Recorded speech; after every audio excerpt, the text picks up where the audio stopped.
অন্য দিনের তুলনায় শীতের সকালের খিচুড়িটা কম বেশি সকলেই পছন্দ করেন। তাই তো আগের রাতে মা কিছুটা মসুর ডাল আর ছোলা ভিজিয়ে রেখেছিলেন সকালে খিচুড়ি করবেন বলে। আমি আবার খিচুড়ি অনেক পছন্দ করি।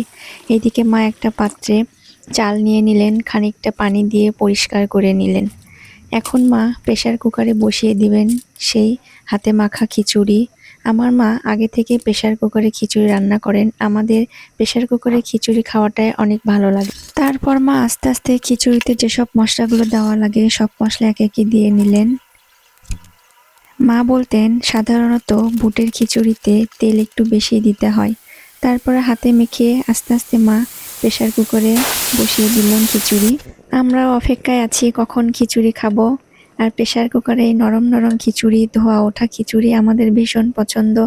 সকালবেলা এরকম খিচুড়ি হলে তো আর কোনো আমাদের কথাই চলে না।